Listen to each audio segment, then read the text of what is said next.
Hey there, my friend. Today we are going to cover 5 things you need to do to get started writing your memoir. Be sure to watch to the end because if you only do one thing, it's going to be step 5. My name is Brooke Adams Law. I'm an award-winning author and founder of Writing Brave, which provides book coaching and publishing services. Let's dive into 5 things you need to do to get started writing your memoir. Step 1, create a folder for your book. And in that folder, I want you to create just 2 brand new, shiny documents, one for your manuscript and one called notes. First of all, I prefer using Google Docs as opposed to a folder on my computer because I like having access to my book and my notes across all of my devices. So I typically use a desktop when I'm writing at home. I use a laptop if I'm working at the library or in a coffee shop.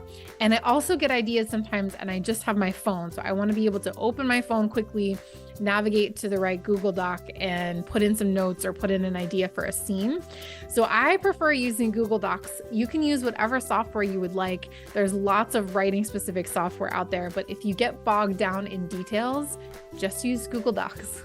I'm going to make another video soon all about how I organize my book in Google Docs. But for right now, go to your Google Docs, create a new folder, and it could just be called Memoir, or it could be called My Book. Or if you already have a working title, you could put the working title in there.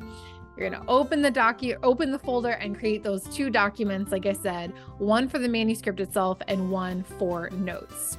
So I will say that one of the biggest mistakes that I see people making when they're writing a memoir is they start writing different scene ideas or different stories, different themes or moments from their life, and they save them all over the place, right? So they might have like a scene about like an interaction with a parent in one document, and then like on another computer or another device, they have another scene about something else, or they have different versions of the same scene, right? It gets really confusing and hard to track. I once had a client who was paid me for what I call developmental editing. And that was, she was sending me her whole memoir for me to read it and give her feedback.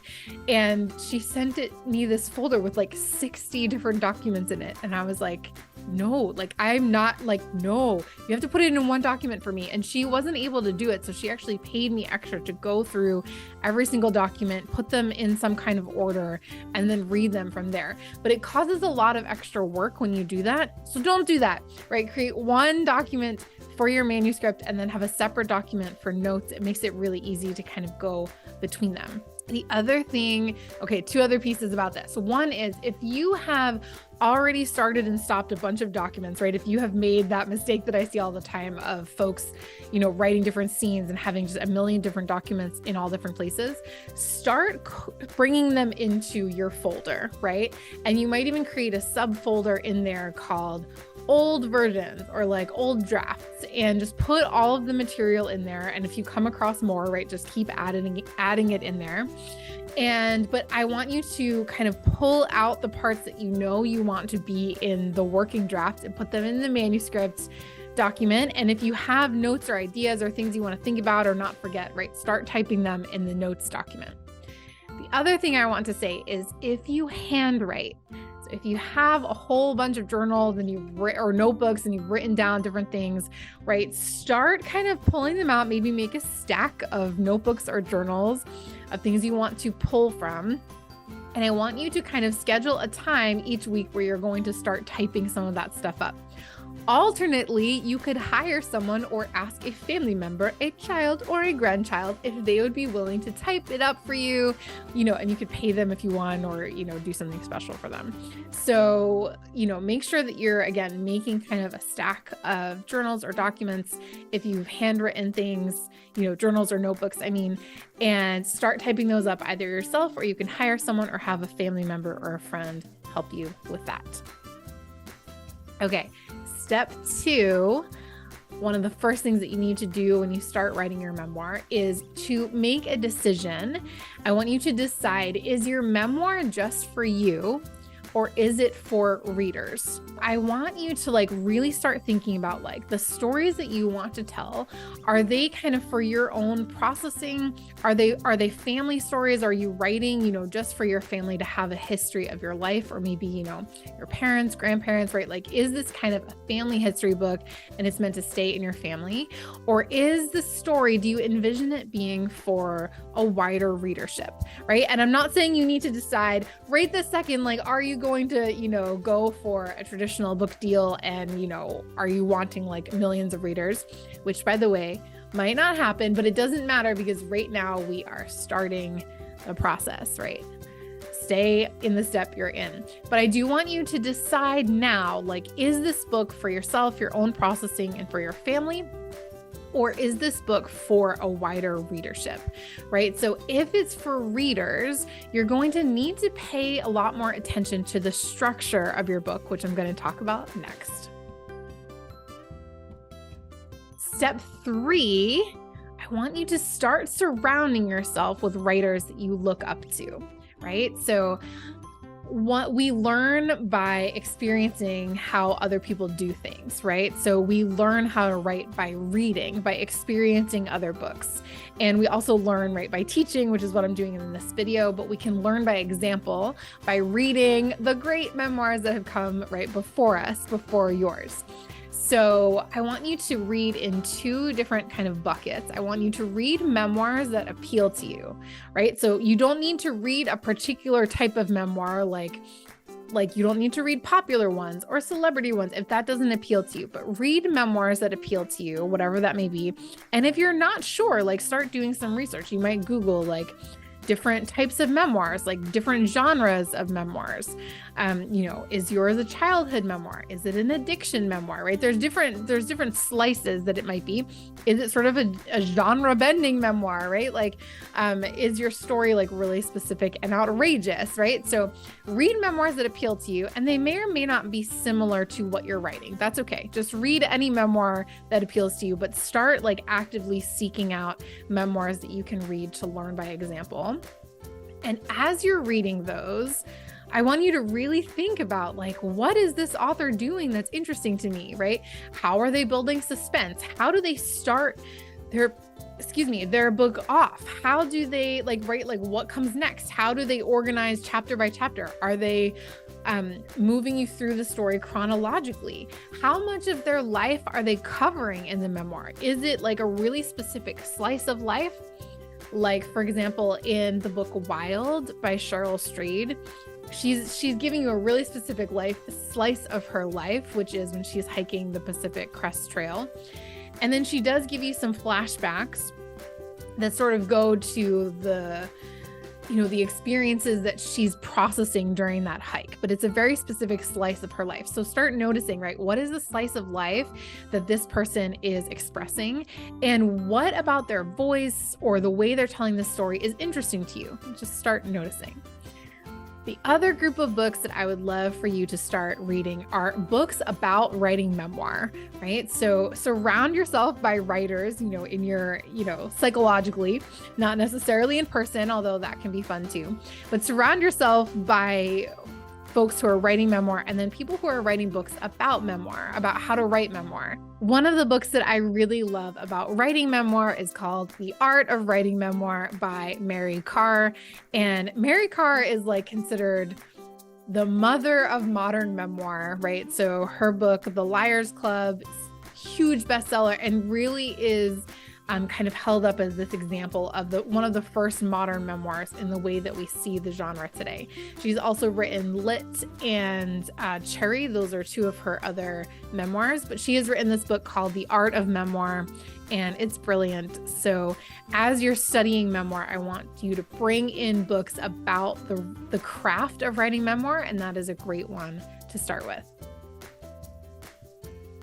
Step 4, as we're going through our 5 steps to get started writing your memoir, is to write what I call a story list. In the folder that you have created for your book, you have a document called Notes. So you're going to open up your notes document and write down, make a list of all the stories you want to tell in your memoir, right? So don't worry about structuring or sequencing them just yet. This is sort of a brain dump of like, oh my gosh, and I have to tell this story and I have to tell this story and oh, I can't forget about this story, right? So you want to capture everything you know you want to write about, or that you don't want to forget, or that even you think you might want to write about.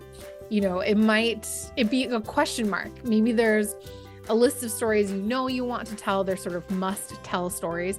And maybe there's a list of maybe stories you might want to tell or that might be interesting, and you can kind of decide as you go along. So ideally, again, you're using a cloud-based document like Google Docs or iCloud or something similar, so that you can add to this story list as you think of ideas. So if you're out and about, you can pick up your phone and open up the document and just sort of jot down a few notes. So, right, be looking for those ideas of different stories that are going to go on your story list. And the great thing about the story list is that when you then sit down to write, you're not like, oh my gosh, you're not drawing that complete blank, right? Of, oh gosh, what should I write about? You're going to go to your story list and choose something, any story, and start writing it in the book, in the manuscript document that you've already created. Okay, so step 5, way to make it all the way to the end. Step 5 of the first 5 things you need to do to start writing your memoir is to block off time each week that you will spend writing. In the description below this video, there is a link to my website. You can click that and take a quiz that will tell you your writing routine personality type.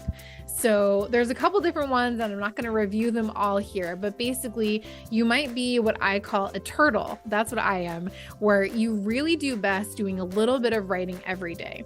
So I do 30 minutes of writing when I first sit down at my desk each morning around 9 o'clock. And that's my turtle steps. 4 days a week, I'm doing that 30 minutes. It's a little bit of work each day. And it helps me to stay in the book.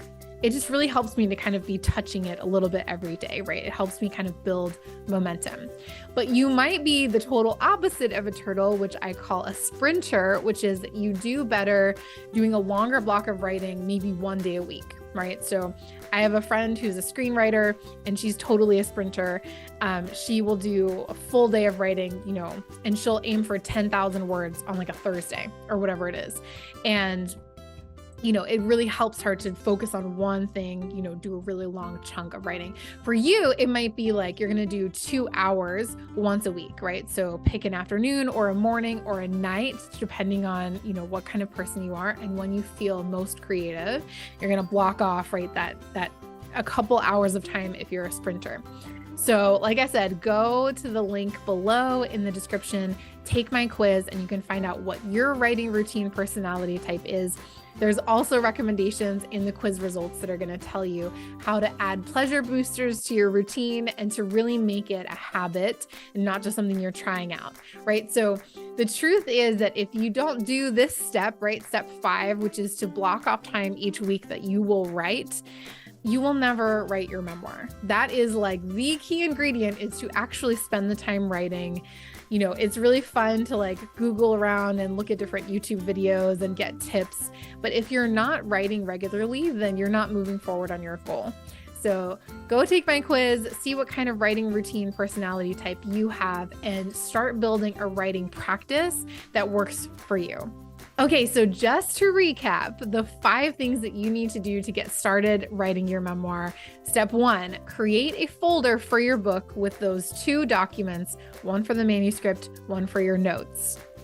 Step 2, decide who your memoir is for. Is it for just you and your family and your own processing and documenting your life, or is it for a wider readership? Step 3, surround yourself with books by writers that you admire, specifically memoirs and books about the art of writing memoir. Step 4, write a story list. So open up your notes document and start making a list of stories you want to tell in your book. And step 5, which is the most important, is to go right now to your calendar or your paper planner or your phone and block off time that you will write each week. And go take my quiz at my website, which is in the description below, and find out your writing routine personality type. So there you have it. Those are the 5 things you need to do to get started writing your memoir. Before you go, make sure you take my quiz to find your writing routine personality type, and I will see you next time.